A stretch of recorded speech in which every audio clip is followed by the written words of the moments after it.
Salut les copains, aujourd'hui on se retrouve pour une vidéo très courte sur la péricardite.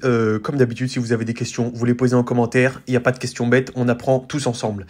Alors la péricardite, qu'est-ce que c'est? C'est une inflammation du péricarde.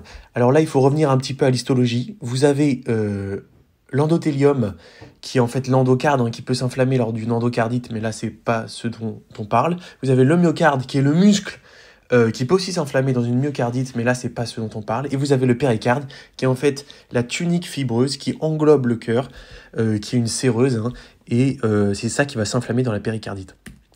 Donc, c'est quoi les signes de la péricardite? En fait, c'est assez facile de passer à côté parce qu'ils sont un peu aspécifiques. C'est une douleur thoracique qui est soulagée lorsque le patient se penche en avant et qui est majorée à l'inspiration. Vous pouvez aussi avoir d'autres signes qui sont un peu aspécifiques comme ça, la fièvre, la dyspnée, l'asthénie.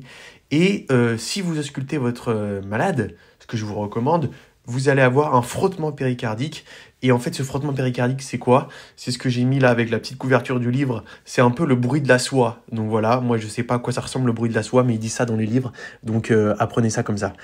Un petit focus sur l'ECG de la péricardite, parce que donc en fait, votre patient, quand il va se présenter aux urgences ou chez vous, il va dire docteur, j'ai mal, j'ai une douleur thoracique. Là, vous vous rappelez du petit adage douleur thoracique, il faut faire un ECG, donc vous faites votre ECG. Et votre ECG, en fait, il va montrer des choses différentes selon l'ancienneté de la péricardite. Donc, si on est au début, au premier jour de la péricardite, vous allez avoir cet aspect de sus-ST un peu diffus, un peu partout. Mais attention, parce que à partir de J2, le sus-ST, en fait, l'onde T, elle va devenir plate et elle va même se négativer à partir de J3, J4. Donc, il faut bien penser à ces signes de péricardite sur l'ECG. Ils peuvent changer. Comment on porte le diagnostic de péricardite? En fait, il faut 2 critères sur 4. Donc là, je vous les ai mis. Il faut ou un ECG typique, donc ça on vient d'en parler, ou une douleur typique, ou un frottement péricardique, ou un épanchement péricardique. Et là, vous demandez comment on voit l'épanchement péricardique. Et ben ça, il faut faire une écho. Donc, si vous êtes comme moi un peu nul en écho, vous demandez à votre collègue cardiologue. Sinon, vous essayez de faire 100. Voilà, il faut 2 critères sur 4 parmi ces 4-là. Quelles sont les causes de péricardite? Elles sont essentiellement virales. Donc, en fait, c'est un patient qui va vous dire, oui, il y a 7 jours, j'ai eu un petit épisode de fièvre, etc. Et en fait, le virus, il est resté en lui. Et en fait, donc voilà, donc c'est la première étiologie de péricardite virale. Vous pouvez avoir d'autres causes un peu plus rares, comme la péricardite tuberculeuse, une péricardite néoplasique, etc. Mais c'est vraiment très rare. Gardez en tête que la péricardite, c'est surtout virale et c'est des virus qui sont assez bénins. C'est quoi le traitement de la péricardite? Donc en fait, la péricardite, comme on l'a dit, c'est une inflammation. Donc ça, c'est assez simple, on va la traiter par anti-inflammatoires. Les anti-inflammatoires, c'est ou des INS, des anti-inflammatoires non stéroïdiens, ou de l'aspirine, et de la colchicine qu'on va garder pendant longtemps, pendant 3 mois.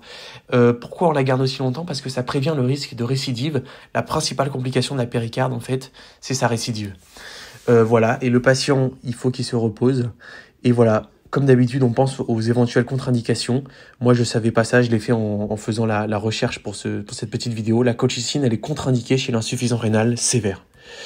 Et enfin, un petit focus sur une complication de la péricardite qui est assez grave, c'est la tamponnade. Donc en fait, si vous avez suivi, la péricardite, ça peut donner un épanchement. L'épanchement en soi, il n'est pas grave. Il va devenir grave s'il commence à comprimer les cavités cardiaques dans le péricarde. Et donc ça, c'est une urgence. Il faut appeler votre collègue réanimateur ou votre collègue chirurgien qui va venir drainer en fait tout ce liquide. Voilà, c'est tout pour cette petite vidéo. Si vous avez des questions, posez-les en commentaire. Bon courage à tous, vous êtes des boss. Ciao, ciao, ciao, ciao, ciao.